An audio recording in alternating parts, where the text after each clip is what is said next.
어떤 세미나에서 나온 거는 맞지만은 어떤 기관장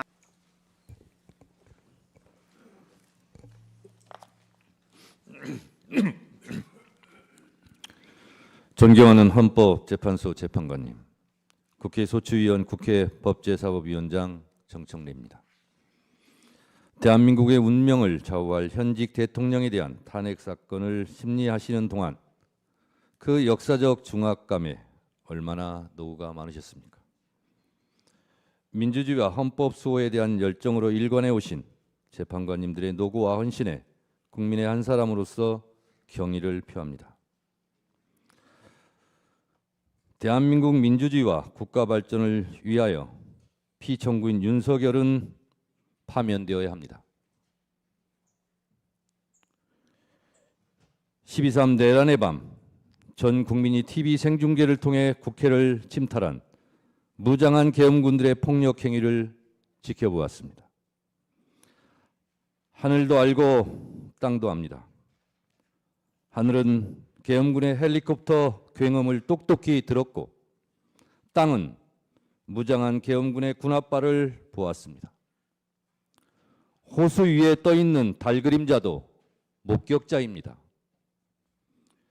전 국민이 목격자고 전 세계 외신들도 한국의 비상계엄 친위 쿠데타를 실시간으로 타전했습니다. 내란 우두머리 피의자 윤석열을 파면해야 될 필요하고도 충분한 조건은 이미 성숙되었습니다. 대한민국 5천만 국민이 생각이 다 같을 수 없습니다. 남녀가 다르고 태어난 일시가 다르고 태어난 지역과 환경과 문화도 다릅니다. 그래서 생각도 다르고 의견도 주장도 다릅니다. 그러나 다른 것과 틀린 것은 구별되어야 합니다. 내 생각과 다르다고 다른 사람이 틀린 것이 아닙니다. 내 생각과 다르다고 차별해서는 안 됩니다. 정치적 견해가 다르다고 혐오, 멸칭하고 탄압해서도 안 됩니다. 더군다나 권력을 악용해 상대방을 탄압, 제거, 수거 대상으로 삼아서는 안 됩니다. 한 사람이 천하고 우주라 했습니다. 밤하늘에 떠 있는 별처럼 국민 한 사람 한 사람은 다 존중받아야 합니다.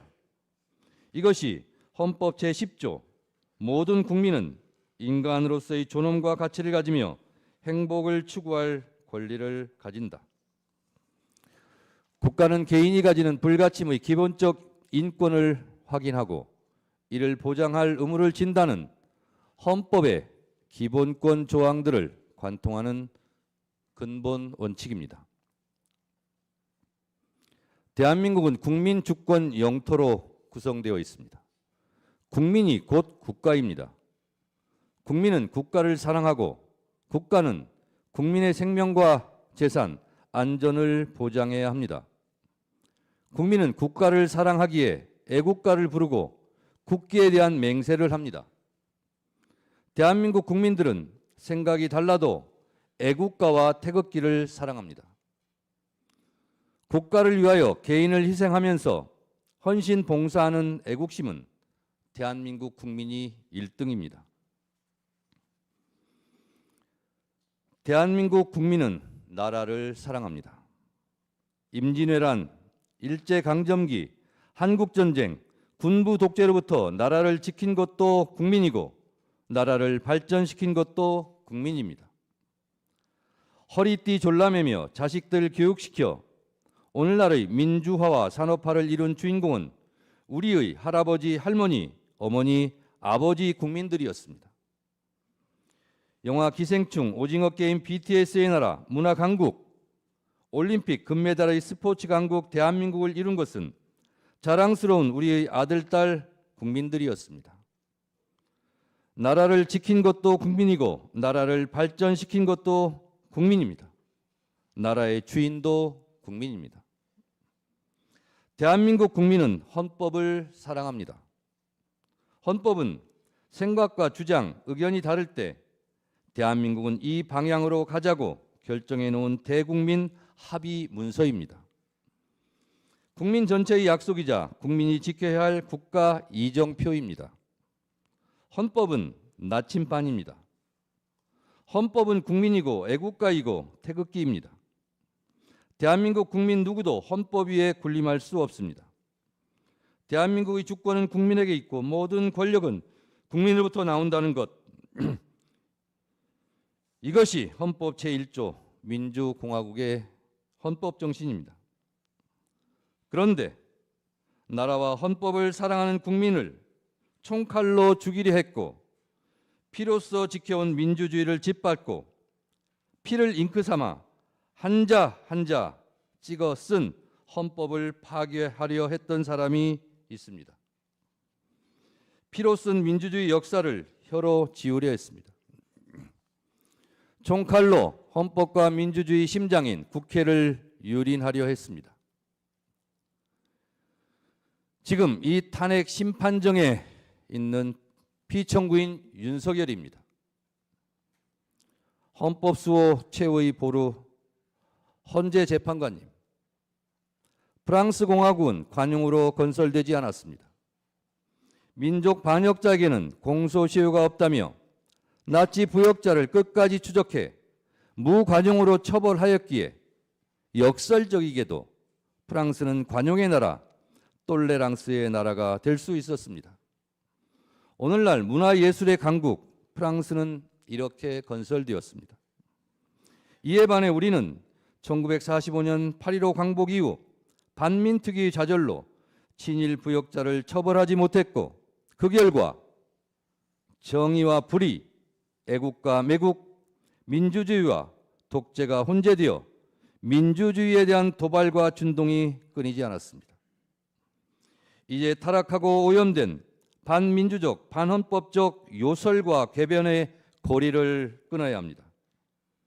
갈 길이 아무리 멀다 해도 민족 정기를 바로잡아야 합니다. 평화와 문화가 꽃피는 문화예술의 강국은 민주주의 토양에서 자라는 나무입니다.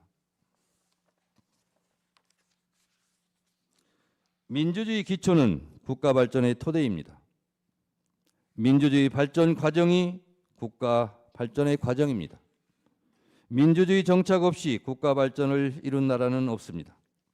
선진국 중에서 독재 국가는 없습니다. 민주주의와 국가 발전의 주적이 바로 독재입니다. 국가 발전을 위해서 독재의 독을 해독해야 합니다. 독재의 전형적 모습이 비상계엄, 내란, 그리고 영구 집권 음모입니다. 피청구인은 2022년 5월 10일 국회에서 취임했습니다.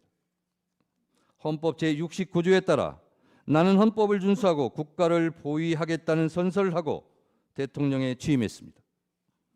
그러나 피청구인은 헌법을 준수하고 국가를 보위하겠다고 다짐했던 바로 그 장소, 국회에 계엄군을 보내 침탈하고 헌법을 유린했습니다. 대한민국의 헌법과 민주주의를 말살하려 했던 피청구인 윤석열은 파면되어 마땅합니다. 현직 대통령에게는 형사 불소추권이라는 헌법적 특권이 있지만 현직 대통령이라도 내란의 범죄를 저지른 경우는 헌법 수호 차원에서 무관용해야 한다는 것이 헌법 제11조와 헌법 제84조의 정신입니다. 내란의 범죄는 현직 대통령을 포함해 누구라도 예외 없이 처벌의 대상입니다.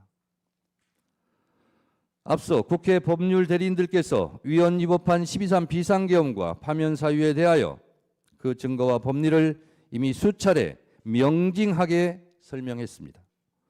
저는 국민의 입장에서 국민의 목소리를 담아 피청구인을 파면해야 할 이유에 대하여 다시 한번 말씀드리겠습니다. 첫째, 피청구인 윤석열은 헌법 제77조에서 규정한 계엄의 조건을 위반했습니다. 헌법 제77조 1항에 대통령은 전시, 사변 또는 이에 준하는 국가 비상사태에 있어서 병력으로서 군사상의 필요에 응하거나 공공의 안녕 질서를 유지할 필요가 있을 때에는 법률이 정하는 바에 의하여 계엄을 선포할 수 있다고 되어 있습니다. 12월 3일의 대한민국은 전시, 사변 또는 이에 준하는 국가 비상사태도 아니었고 병력으로서 군사상의 필요에 응하거나 공공의 안녕 질서를 유지할 필요가 없었습니다. 평온한 하루였습니다. 병력으로서 공공의 안녕 질서를 해친 장본인이 피청구인입니다. 계엄의 선포는 논란의 여지 없는 명백한 위헌 행위입니다. 둘째, 피청구인 윤석열은 계엄 선포의 절차적 정당성을 위반했습니다. 헌법 제82조는 대통령의 국법상 행위는 문서로서 하며 이 문서에는 국무총리와 관계 국무위원이 부서한다. 군사에 관한 것도 또한 같다고 되어 있습니다. 계엄법 제2조 5항은 대통령이 계엄을 선포하거나 변경하고자 할 때에는 국무회의의 심의를 거쳐야 한다. 제6항 국방부 장관 또는 행정안전부 장관은 국무총리를 거쳐 대통령에게 계엄의 선포를 건의할 수 있다고 되어 있지만 피청구인은 헌법 제82조와 계엄법 제2조를 모두 위반했습니다. 계엄 선포 시 정상적인 국무회의 심의 과정이 없었습니다. 국무위원들의 증언에 따르면 국무총리를 거치는 절차도 하지 않았고 개회선언, 폐회선언, 안건 토론 등 정상적인 국무회의도 부서한 회의록 문서도 부존재해 보입니다. 피청구인을 파면해야 할 뚜렷한 증거이자 이유입니다. 셋째, 피청구인 윤석열은 비상계엄을 해제할 유일한 권한이 있는 국회를 침탈했습니다. 헌법 제77조 제5항에는 국회가 제적의원 과반수의 찬성으로 계엄의 해제를 요구한 때에는 대통령은 이를 해제하여야 한다고 되어 있습니다. 비상계엄을 해제할 수 있는 유일한 곳은 유일하게 국회입니다. 이런 국회의 권한과 권능을 강압에 의하여 방해하려고 국회를 무장병력으로 통제, 봉쇄하려 했습니다. 이는 형법 제87조, 형법 제91조에서 규정한 내란의 죄를 위반한 명백한 국헌문란 내란 행위입니다. 국회 질서 운운하지만 국회는 국회 자체 내 질서 유지 시스템이 있습니다. 국회 유리창을 깨부수고 난입한 것은 질서 유지가 아니라 억압이고 폭력입니다. 국회 질서를 문란케 한 것은 다름 아닌 피청구인 윤석열 본인입니다. 넷째, 피청구인은 위헌위법적 포고령을 발표했습니다. 계엄 포고령 1항, 국회와 지방의회, 정당의 활동과 정치적 결사, 집회, 시위 등 일체의 정치 활동을 금한다는 것은 헌법 제77조 제3항을 정면으로 위반했습니다. 설령 합법적 계엄이더라도 국회에 관해서는 어떠한 특별한 조치를 할 수 없게 되어 있습니다. 다섯째, 계엄군이 중앙선관위를 침탈한 것도 사법부의 주요한 인사를 체포, 구금하려 했던 것도 모두 헌법과 법률을 위배했습니다. 사법권 독립을 정면으로 위반했을 뿐만 아니라 헌법의 삼권 분립 정신에도 위배됩니다. 이것은 헌법 제77조 제3항, 헌법 제114조, 헌법 제105조, 헌법 제106조, 헌법기관의 독립성 정신을 위반했고 형법 제91조, 헌법기관을 강압에 의하여 전복 또는 그 권능 행사를 불가능하게 하는 것으로 규정한 국헌문란 목적 내란죄에 해당합니다. 이 외에도 피청구인이 비상계엄 이후 보여준 사법정의 파괴 행위는 국민들에게 큰 실망과 충격을 안겨주었습니다. 피청구인은 12.3 내란 사태 이후 법관이 발부한 체포영장을 거부하며 사법기관의 법 집행을 무법천지로 만들었습니다. 극히 일부 지지자들에게 기대어 국가 혼란을 부추기고 선동하는 듯한 추한 모습을 보였고 부정선거라는 망상에 사로잡혀 있습니다. 부정선거 음모론은 제가 보기에 계엄 선포문에도 없던 사후 알리바이에 불과합니다. 만에 하나 그가 다시 복직하면 또다시 비상계엄을 일으킬지도 모른다는 의심을 받기에 매우 충분한 위험한 인물입니다. 존경하는 헌법재판관님, 피청구인 윤석열에 대한 헌법과 법률 위반 행위는 두 차례의 준비 절차와 오늘 11차 변론 기일에 이르기까지 엄격한 심리를 거친 서증과 영상, 16명 증인들의 증언에 의하여 충분히 입증되었다고 생각합니다. 이쯤 되면 피청구인은 위헌 위법한 비상계엄에 대해 반성과 성찰을 통해 국민들에게 진정으로 머리 숙여 사과해야 마땅합니다. 사람이라면 양심이 있어야 합니다. 그러나 피청구인은 대국민 사과는커녕 경고성 짧은 계엄이었다느니 아무 일도 일어나지 않았다느니 변명합니다. 이로 인해 국민들은 계엄 선포의 당시의 충격, 그 이상의 충격을 받고 있습니다. 일찍 끝난 계엄이 피청구인의 공로입니까?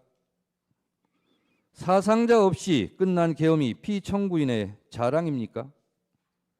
계엄의 피해를 그나마 줄일 수 있었던 것은 국회로 달려온 시민들, 계엄군을 막아선 국회 보좌진들, 장갑차를 막아선 시민들 덕분입니다. 본인도 실토했듯이 명백한 불법 명령에 소극적으로 저항했던 군인, 계엄 해제를 위해 목숨 걸고 담을 넘었던 국회의원들의 합작품입니다. 경고성 계엄이고 아무 일도 안 일어났으니 또 계엄을 하시겠습니까? 사람이라면 염치가 있어야 합니다. 대한민국은 이미 군사 독재와 비상계엄에 대한 아픈 상처를 품고 있습니다. 우리 국민들은 1980년 5월 광주를 핏빛으로 물들였던 전두환 신군부의 비상계엄을 생생히 기억하며 살아가고 있습니다. 왜 찔렀지? 왜 쏘았지? 트럭에 싣고 어딜 갔지? 망월동에 부르뜬 눈으로 대한민국의 민주주의를 지켜보고 있습니다. 이 광주 학살의 상흔과 그 정신들이 45년 후 내란의 밤 국회를 지켜주었습니다. 노벨문학상 수상자 한강 작가의 말처럼 과거가 현재를 도왔고 죽은 자가 산자를 구했습니다. 민주헌법 지킴이 헌재 재판관님, 피청구인은 비상계엄 긴급 담화문에서 국회는 범죄자 집단의 소굴이 되었고 자유민주주의 체제 전복을 기도하고 있고 국회가 자유민주주의 체제를 붕괴시키는 괴물이 된 것 같다. 대한민국이 당장 무너져도 이상하지 않을 정도 풍전등화의 운명에 처해 있다. 우리 국민의 자유와 행복을 약탈하고 있는 파렴치한 종북 반국가 세력들을 일거에 척결하고 자유 헌정 질서를 지키기 위해 비상계엄을 선포한다고 했습니다. 피청구인에게 묻고 싶습니다. 지금도 2024년 12월 대한민국이 당장 무너져도 이상하지 않을 정도로 풍전등화의 운명에 처해 있었다고 생각하십니까? 혹시 명태균 황금폰으로 인한 본인만의 위기는 아니었습니까? 국회가 범죄자의 소굴입니까? 국회가 반국가 세력입니까?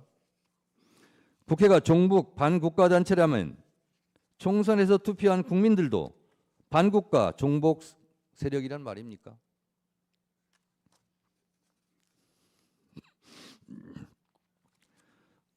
국가 예산 편성권은 행정부에 있고 예산 심의 의결권은 국회의 권한입니다. 용처를 소명하지 못해 국민 혈세 낭비로 지목되었던 검찰 특수활동비를 삭감했다고 계엄을 한다면 과학기술 분야 R&D 예산을 대폭 삭감한 피청구인은 누가 응징해야 합니까? 1%도 되지 않는 국가 예산을 깎았다고 비상계엄을 한다면 매년 비상계엄을 해야 하는데 헌재에서 탄핵이 기각되면 또 비상계엄을 할 작정입니까? 위헌 위법한 고위직 공무원들을 탄핵할 권한은 국회에 있습니다. 국회의 엄연한 합법적 탄핵 권한을 말씀하시는데 피청구인도 국회의 권한에 따라 탄핵되었고 법률적 절차에 따라 지금 이곳에서 탄핵 심판을 받고 있습니다. 피청구인 역시 헌법과 법률에 따라 20여 차례나 거부권을 행사했지 않습니까? 김건희 특검법, 최혜병 특검법 등 본인과 아내에 대한 이해 충돌이 있는 법안도 다 거부권을 행사하지 않았습니까? 국회도 대통령도 헌법과 법률에 따라 각자 권한을 행사한 것입니다. 국가기관은 헌법과 법률이 테두리 안에서 권한을 합법적으로 행사해야 합니다. 내 마음에 들지 않는다고 헌법과 법률을 깡그리 무시하고 반헌법적 내란을 획책합니까? 내 마음에 들지 않는다고 국민과 헌법에게 주먹질을 하고 린치하면 되겠습니까? 피청구인은 여야 합의가 되지 않아 거부권을 행사한다고 했습니다.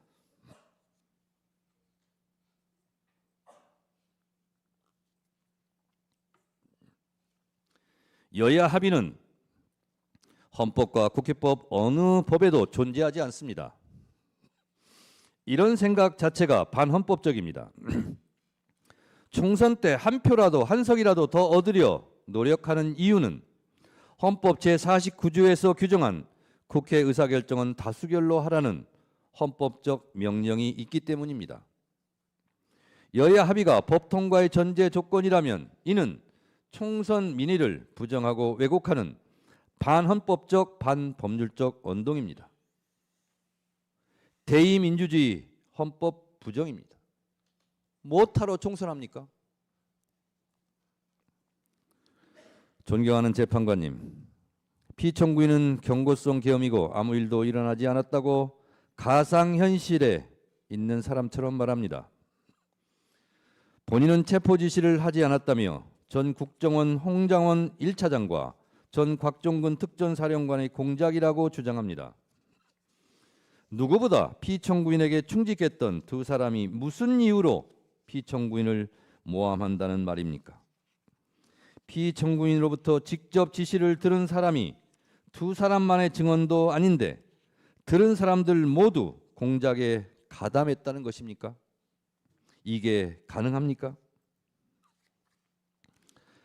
국회 내란국조특위에서 노영훈 방첩사 수사실장은 군사경찰의 미결수용소라는 정상적인 구금시설이 있음에도 비원 벙커를 확인하는 것 자체가 정상적이지 않았다고 증언했고, 김대우 전 방첩사 수사단장은 이재명, 우원식, 한동훈 3명에 집중하라는 지시를 받았느냐는 질의에 네! 라고 분명하게 답했습니다. 또한 이곳 재판부에서 유일하게 직권으로 채택한 증인인 조성현 수방사 제1경비단장은 역시 내부에 들어가서 의원들을 끌어내라는 지시를 들었다고 똑똑히 증언했습니다. 피청구인 측의 의원을 요원으로 둔갑시키려는 꼼수는 실패했습니다. 설령 야당이 종북 반국가 단체라서 그 주요 인사들을 체포해 구금하려 한 것이라면 집권 여당 한동훈 대표는 왜 체포하려 한 것입니까? 결국 피청구인은 반국가 세력이라는 허울을 씌워 내 마음에 들지 않는 인사들의 씨를 말려버리려 했던 것은 아닙니까? 이들을 모두 수거하고 영구 집권을 꿈꿨던 것 아닙니까? 노상원 수첩은 또 무엇입니까?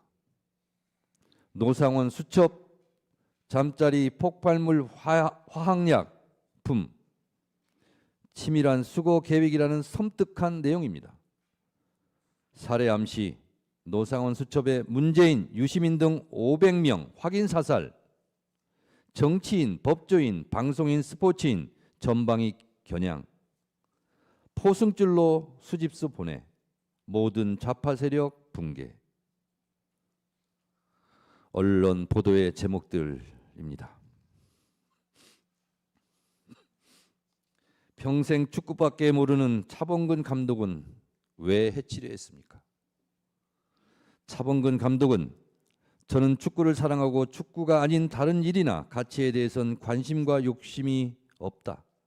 내 이름이 그 수첩에 왜 적혀 있는지 황당하고 놀라울 따름이라며 저는 평화와 사랑, 행복 같은 말들이 내 삶에 채워지는 노년을 보내고 싶다고 말했습니다.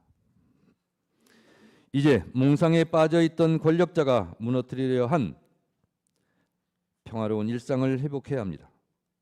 피청구인은 아무 일도 일어나지 않았다고 강변하지만 많은 일이 일어났고 계엄의 피해는 엄청납니다. 국민들은 아직도 내란성 스트레스로 잠 못 들고 서부지법 폭동 사태와 같은 끔찍한 사태를 목도했습니다. 헌법수호의 최후의 보루인 헌법재판소까지 테러 위협을 받고 있습니다.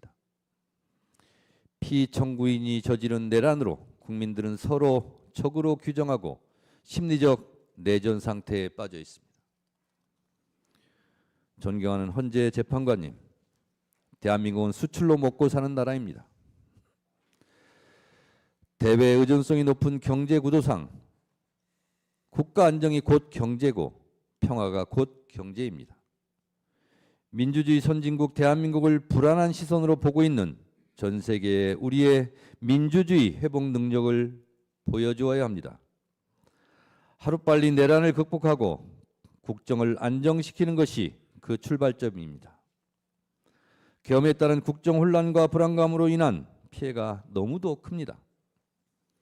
1차 탄핵소추안이 부결된 직후인 12월 9일 코스피와 코스닥은 연중 최저치를 기록했습니다. 계엄 선포 한마디에 시가총액 140조 원이 사라졌습니다. 계엄 이후 환율은 급등했고 내수 경기도 꽁꽁 얼어붙었습니다. 아무 일도 일어나지 않았다는 피청구인의 말과 달리 계엄의 폭풍은 컸습니다. 건물마다 임대문이, 안내문이 나붙고 식당 주인은 손님이 없다며 아우성치며 폐업을 고민합니다. 오늘 최후 변론서를 작성하겠다고 국민의 목소리를 댓글로 달라고 했더니 한 분이 댓글을 달아주셨습니다. 수천 명의 목소리 중에 한 목소리입니다. 저에게 보내온 한 소상공인 사장님의 읍소입니다. 제조, 도매 자영업자입니다. 12.3 이후로 급 주문 한학으로 재정난에 시달리다가 2월을 끝으로 직원 3명을 부득이하게 내보내고 가족 4명이 어렵게 운영 중입니다. 지난 1년 동안 워낙 어려워도 직원들 월급은 마이너스 통장으로 어찌어찌 채워졌는데 계엄 이후로는 IMF보다 심각한 것 같아요. 50년 동안 지켜봤던 공장 문 닫게 생겼습니다. 이것이 고통스러운 국민들의 목소리입니다. 국익 추구가 최종 목표인 외교적 피해가 막심합니다. 미국 정부는 비상계엄 발표가 미국 정부의 사전에 통보되지 않았다는 점에서 당혹과 우려를 표했습니다. 트럼프 행정부와의 초기 정상외교 골든타임을 놓쳤습니다. 2024년 12월로 예정되었던 일본 나카타니 겐 방위 대신의 방한, 2025년 연초로 예정되었던 이시바 시게루 일본 총리의 방안이 취소되었습니다. EU와 유럽 국가들은 한국의 민주주의 훼손에 대하여 우려를 표하고 있고 스웨덴 총리 방안이 취소되고 2025년 상반기로 예정되어 있던 마크롱 프랑스 대통령의 방안도 연기되는 등 국격 실추에 따른 피해가 너무도 큽니다. 존경하는 재판관님, 비상계엄 이후 가장 큰 피해를 입은 곳은 대한민국 국군입니다. 군부독재의 폐해를 되풀이하지 않기 위하여 우리 헌법 제87조는 군인은 현역을 면한 후가 아니면 국무위원으로 임명될 수 없다고 규정해 군의 정치적 중립을 선언하고 있습니다. 그러나 피청구인의 사적인 목적 달성을 위해 계엄군으로 동원된 군은 자신들이 지켜야 할 국민들에게 총뿌리를 겨누었다는 오명을 쓰게 되었습니다. 실추된 군의 명예를 되살려 이들이 다시 나라와 국민을 지킨다는 자긍심으로 복무할 수 있도록 해야 합니다. 그 출발점은 군의 존재 이유를 허물어뜨린 피청구인에게 응분의 책임을 묻는 것이 되어야 합니다.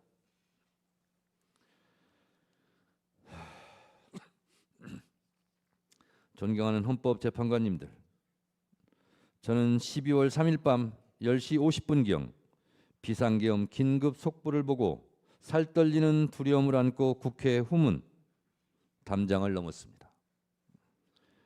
계엄군이 먼저 진을 치고 있다가 체포 연행하지는 않을지 두려웠습니다. 국회 운동장 근처에서 본청으로 한 발짝씩 내디딜 때마다 36년 전 1988년 9월의 밤이 마치 어젯밤 악몽처럼 떠올랐습니다. 새벽 1시 안기부에 잡혀 지금도 알 수 없는 서울 을지로 어디매쯤 한 호텔로 끌려가 수건으로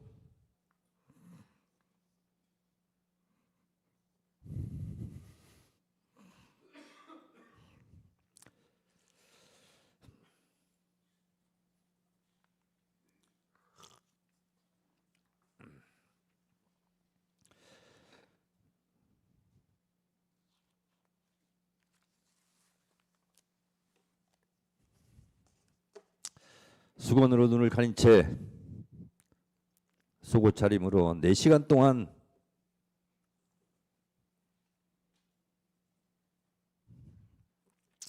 주먹질, 발길질로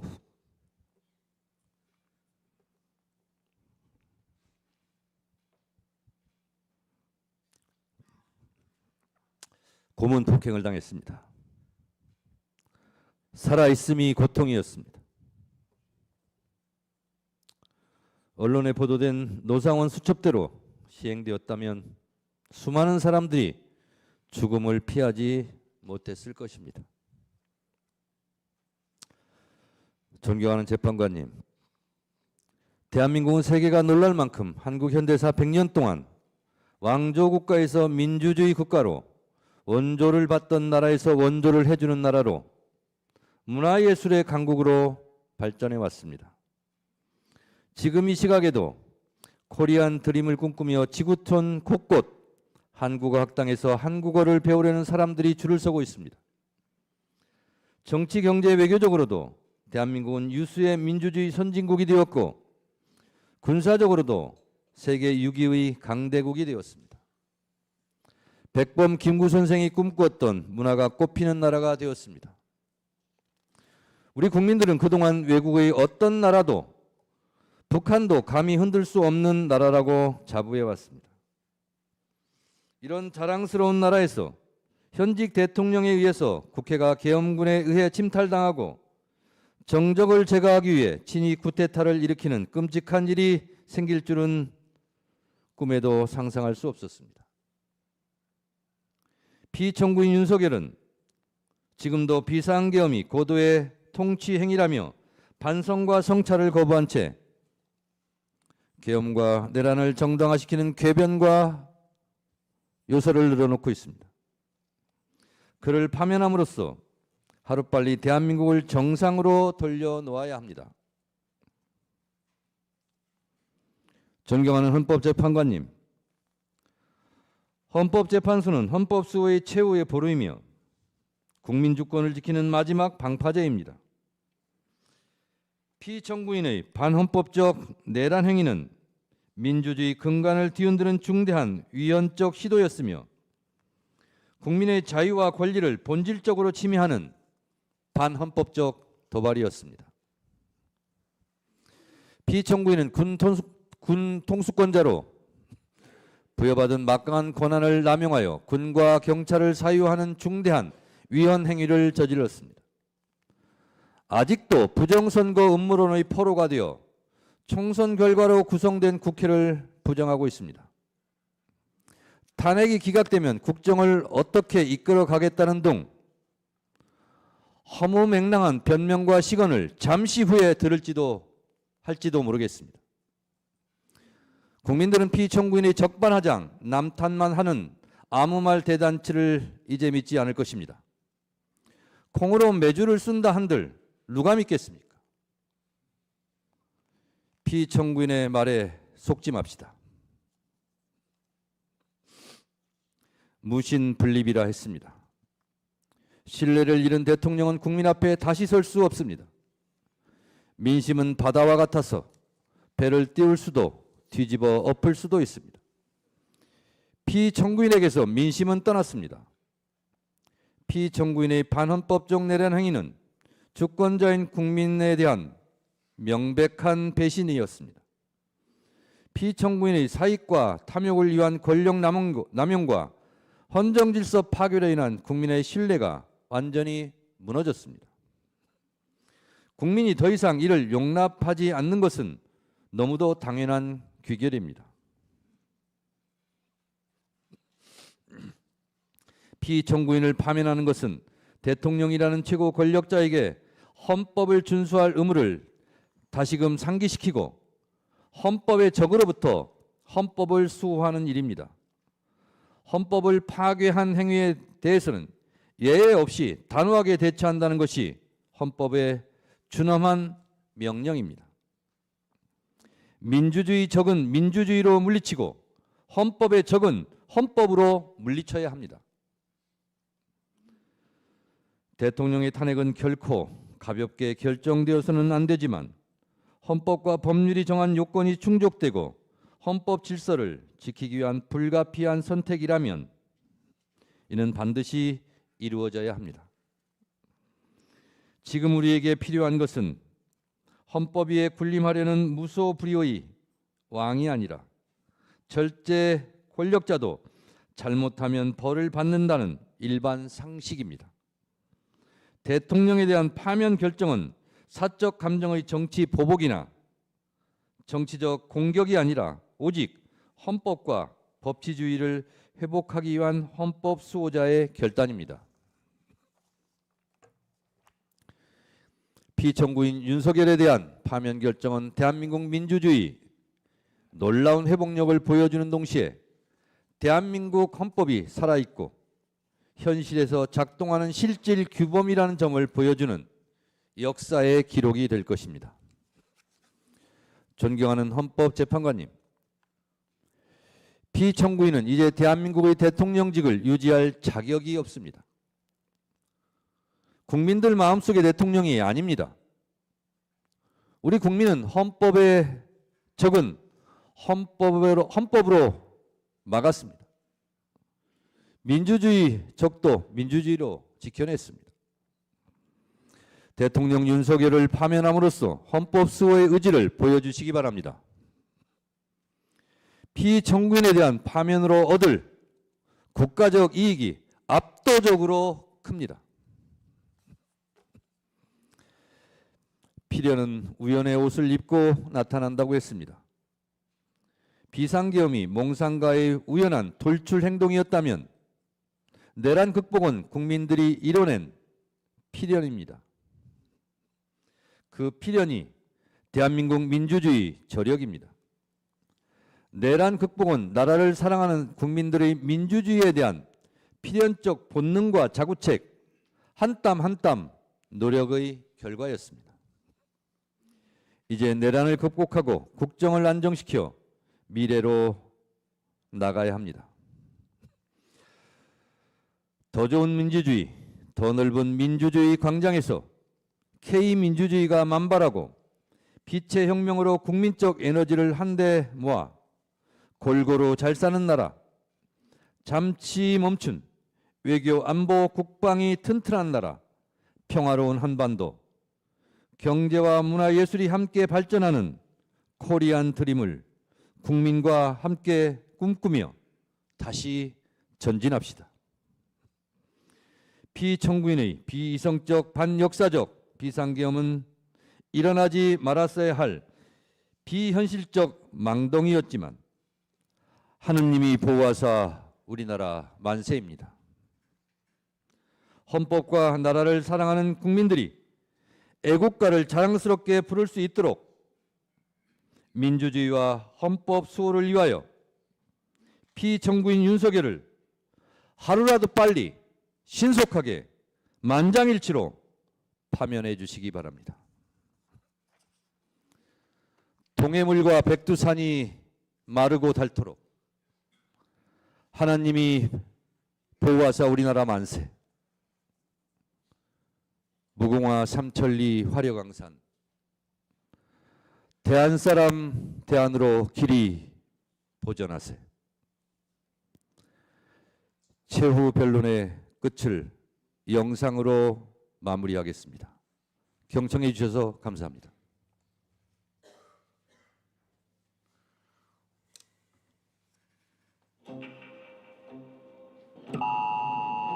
친애하는 국민 여러분, 반국가 세력들을 일거에 척결하고 자유 헌정 질서를 지키기 위해 비상계엄을 선포합니다.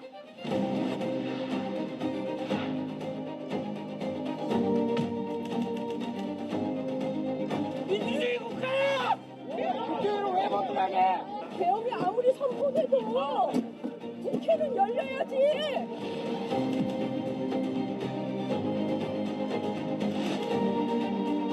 국회의원이라고 국회의원 들어가야지.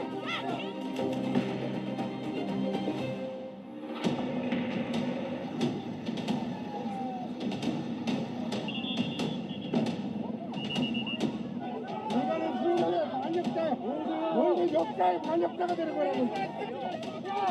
이거 막으라고.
비상등을 켠 버스에서 전투모에 마스크를 쓰고 소총으로 무장한 계엄군들이 줄지어 내립니다. 상관이 청사 안쪽으로 진입하는 모습도 포착됐습니다.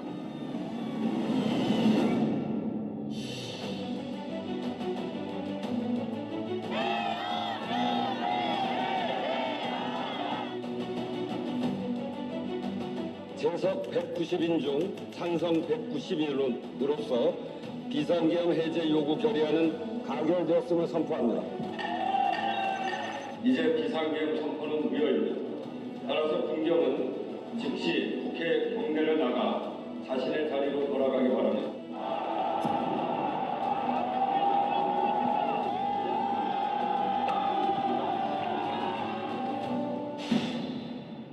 계엄은 신속하게 해제됐기 때문에 아무 일도 안 일어났다는 말씀을 드리고 싶습니다. 아무 일도 안 일어났다는 말씀을. 올해 한국 경제는 사면 초과 위기 속에 수출마저 가시밭길로 주가가 2,400선까지 밀렸고 지난 12월 취업자 수가 46개월 만에 감소세로 돌아섰는데 사람이 일 안 했어요. 작년에 비해서 한 30% 정도 줄었다고 보시면 돼요. 저도 여기 지금 가게를 내놓은 상태예요.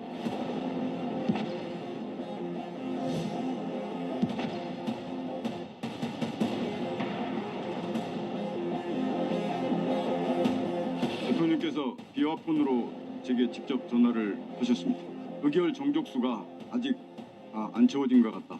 빨리 문을 부수고 들어가서 안에 있는 인원들을 끄집어내라. 원장님, 제가 대통령님으로부터 전화를 받았습니다. 대통령께서 방첩사를 지원하라고 합니다. 방첩사에서 지금 이재명하고 한동훈을 잡으러 다닌답니다. 00시 50분에서 01시 사이에 보안폰으로 전화하셨습니다. 화상회의를 했는데 대통령님께서 문을 부셔서라도 국회의원을 끄집어내라고 말씀하셨어. 전기라도 필요하면 끊어라. 계엄군은 일반 조명과 비상 조명을 차례로 단전했습니다.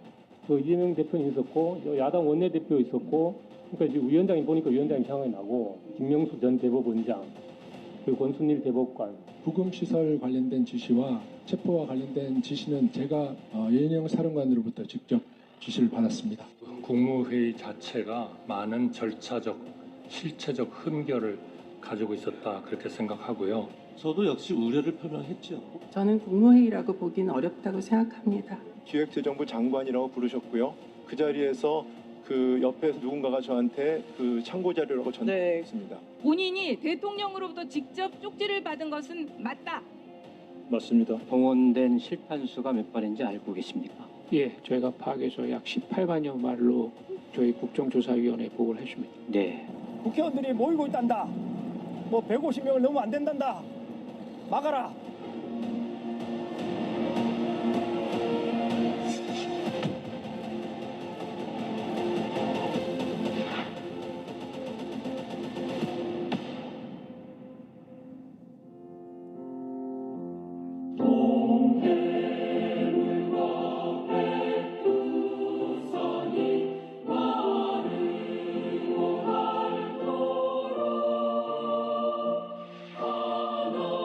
하나님